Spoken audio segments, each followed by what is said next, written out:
Com Silmar César Miller, ao vivo no nosso programa, sempre no primeiro segmento. Bom dia, Silmar. Boa terça-feira para você.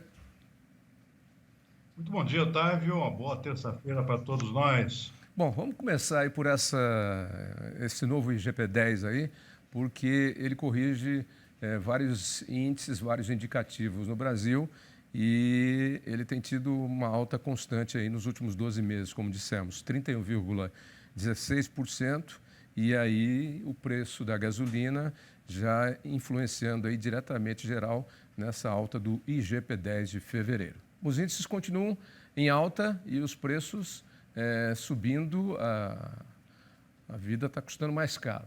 De tudo quanto é lado, né, Silmar? Pois é, Otávio. Primeiro foram os alimentos, né? No ano passado foram os grandes vilões aqui, com altas constantes de vários itens básicos, aqui, como arroz, feijão, óleo de soja, leite, um conjunto de itens básicos da alimentação forçando a inflação para cima. E agora é o aumento dos preços dos combustíveis. Isso interfere no preço dos transportes e a roda recomeça a girar, porque isso acaba interferindo em todos os demais itens de consumo. O resultado é o aumento nos índices aqui, tanto do IGP quanto também do IPCA, que é o índice oficial da inflação, e outros índices que medem o custo de vida aqui no nosso país. Tanto a roda continua girando, né? Agora só mudaram os agentes, os ingredientes básicos. Mas você sabe, você mesmo comenta isso de forma rotineira aqui. Aumenta combustível, não tem jeito, né? O efeito é geral em todos os demais ativos da economia. Então E tá aí, o resultado é esse aí. a grita geral aí também é com relação aos aluguéis, né? Porque eles não são corrigidos pela inflação, né? Eles são corrigidos pelo IGPM, é isso? Ou IGP-10? IGPM. GPM, IGPM. GPM. E o GPM está estourando. Está explodido. Será que o índice tão alto do IGPM, além até 20%, dependendo do período do ajuste dos aluguéis, que todo mundo está renegociando isso, né? Não tem, os próprios proprietários de imóveis estão cedendo aqui, já saem na frente negociando, sob pena aí de perder o O inquilino, inquilino, né? Porque não exatamente. faz sentido, né? Questão de 5%, que já é alta, né? Um aumento de 15% ou 20% no custo do aluguel. Não funciona. Então, o que eu tenho visto aí é todo mundo é, negociando facilmente o reajuste dos aluguéis, que é o índice mais alto que está acontecendo no mercado aqui, é o IGPM. Para mexer de modo oficial, eu teria que mudar o quê? A base de cálculo do IGPM, mudar quais são os índices que são direcionados para um acerto via IGPM. Existiria algum caminho legal, Silmar?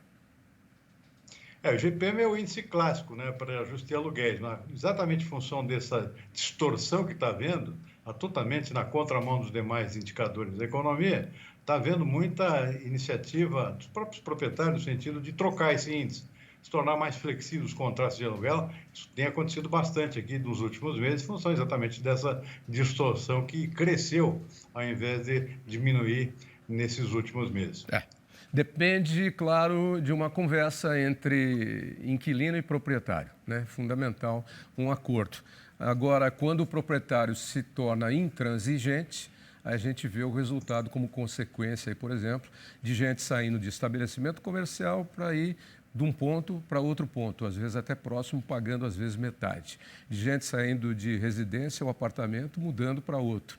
E aí, imóveis vazios. Não sei. Eu sempre sou pela negociação. Às vezes você ficar com um imóvel fechado aí 1 ano, 2 anos, pagando custos, manutenção, energia elétrica, IPTU, não sei. Tem gente que acha que vale a pena. Eu acho que é melhor pingar do que fartar, né, Silmar? Essa é uma regra da economia. Sim. Vamos falar do VBP, o Valor Bruto da Produção Agropecuária. A gente começou falando aí no início do ano, numa projeção do Ministério da Agricultura, já acho que desde o final do ano passado, de dezembro, de um índice que poderia bater a casa de 1 trilhão. Mas aí a perninha estava pequena, né? Depois do zero, a vírgula é pequena, era pequena. Agora sai uma nova projeção de que pode chegar a 1 trilhão e 32 bilhões de reais esse ano, o VBP. Os números depois da perninha lá da vírgula estão crescendo, ou do ponto. Sem dúvida nenhuma também. Agora, é bom notar, né? Eu estava vendo o texto aí, que foi lido falando com o verbo no passado, né? Como se já tivesse acontecido. Na verdade, aconteceu foi Projeção. um ajuste na projeção entre um mês e outro, então por isso que mudou e o verbo ficou no passado. Mas, na verdade, está tudo no futuro, né, Tavim? Nós estamos no início do ano, as safras estão em andamento, não aconteceu nada ainda de concreto nessas projeções, né? Então, uma simples projeção, por enquanto, está por acontecer. E tem muito ponto de interrogação no meio do caminho, né? Um deles é a questão do milho. O plantio do milho está muito atrasado, em função de excesso de chuva dos principais estados produtores, e toda aquela perspectiva de uma safra recorde de milho está sendo deixada de lado, porque a situação ficou muito preocupante, especialmente no Mato Grosso, né? E todos os estados, na verdade, da parte norte do país com problemas sérios de clima. De qualquer forma, as projeções estão aí, os números do Ministério seguem otimistas, pelo menos por enquanto, porque não aconteceu nada de negativo ainda, mas da mesma forma não aconteceu nada de positivo que possa mudar esses números. Então, o ambiente é de expectativa positiva e os principais atores nessas projeções continuam sendo soja e milho. Soja com crescimento previsto de 30% no valor bruto da produção, que é a multiplicação do volume produzido pelos preços, que seguem ótimos para os produtores. Tanto a expectativa é de um crescimento muito forte da soja. O principal item o principal crescimento previsto, 30%. O milho vem em segundo lugar, com 22%, ou quase isso, estou arredondando aqui. Trigo tem uma expectativa muito boa também, com crescimento de 13,5%, mas lembrando, claro, que o trigo sequer foi plantado ainda, tem muita coisa para rolar pela frente. Outro destaque é para a pecuária bovina de corte, está com preços muito bons, embora com o rebanho aí um tanto retraído em termos de oferta de gado no mercado, mas os preços estão ótimos, então está puxando o índice para cima, para quase 11% de crescimento na expectativa para esse ano. O que nós temos na contramão aqui é o café, né? O café teve problemas de clima lá em setembro do ano passado, setembro, outubro, por causa das floradas com um clima muito seco, né? Isso prejudicou bastante a produtividade dos cafezais, sem contar que ano de bienalidade baixa já seria uma safra menor.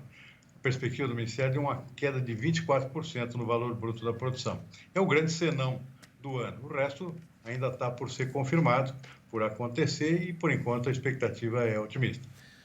Silmar, e essa expectativa otimista, essa previsão de números maiores ainda para o VBP, chega a influenciar no mercado de commodities no dia de hoje? Não, de forma alguma. Por enquanto são projeções apenas acadêmicas, digamos assim, né? Então não tem muita influência no mercado. O que está influenciando o mercado é exatamente o oposto. É a preocupação com o clima. Continua chovendo muito no Mato Grosso, pessoal muito preocupado, a qualidade da soja que está sendo colhida é muito ruim, excesso de umidade, índices de acima de 20%, quando tolerável seria em torno de 7%, por exemplo, por excesso de chuva. Isso continua e tem previsão de mais chuva ainda a partir da segunda parte dessa semana ainda. Então a situação segue bastante complicada e a maior preocupação exatamente é com a consequência desse atraso da colheita da soja por causa desse excesso de chuva, prejudicando o plantio do milho. Está bastante atrasado em relação ao que seria adequado e desejável, porque a janela de desenvolvimento das lavouras de milho acaba ficando muito curtas e isso vai afetar a produtividade lá na frente. Ok, essa má qualidade do grão da soja é por conta do excesso de umidade, né? Aí prejudica. Dá aquele chamado, o grão ardido, é isso como eles chamam ou não? Eu estou confundindo. Mais ou menos isso aí. É. O grão ardido, e isso, claro, prejudica bastante a qualidade do produto. E por outro lado, o seguinte, entope os armazéns, porque precisa de mais tempo de secagem. Isso está atrasando também a logística do escoamento da própria soja já colhida. Demora para chegar nos armazéns, porque os armazéns estão entupidos de soja em processo de secagem. Então, uma coisa atrás da outra, prejudicando aqui todo o processo de escoamento da safra. Está muito atrasado, por exemplo, a exportação. Filas de navios nos portos aguardando a soja chegar. A soja que devia chegar em janeiro, chegou em fevereiro. A de fevereiro ficou para março. Então está um acúmulo nesse mês de março, com filas de navios aí em todos os principais portos. E como há o excesso de entrega e se não fizer a secagem adequada, depois você tem a formação de fungos e micotoxinas na silagem, na armazenagem, e aí pode até perder todo o grão. E se ele acaba indo para o consumo, na hora de produzir ração animal, ele pode trazer uma série de problemas aí para quem fornece ração animal que está contaminada com fungo e micotoxinas. A gente já falou disso aqui várias vezes.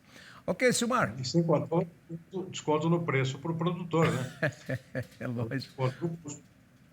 eu vou comprar o seu carro aqui, mas entendeu? Ele tem um amassado naquele paralama ali, um no outro, um aqui, um ali. Opa, o que é aquele arranhão na porta? Epa, peraí, já bateu um pouco na frente aqui, o capô foi desamassado. É o seguinte, amigo, vale 50, mas eu vou pagar 25. Você tá maluco? Não, só vou pagar 25. Mas você conserta tudo isso aí com 5 mil. Ah, quer, não quer. É assim que funciona. Né? Mais ou menos isso aí. Tchau, Silmar, até amanhã. Até amanhã, Tavinho.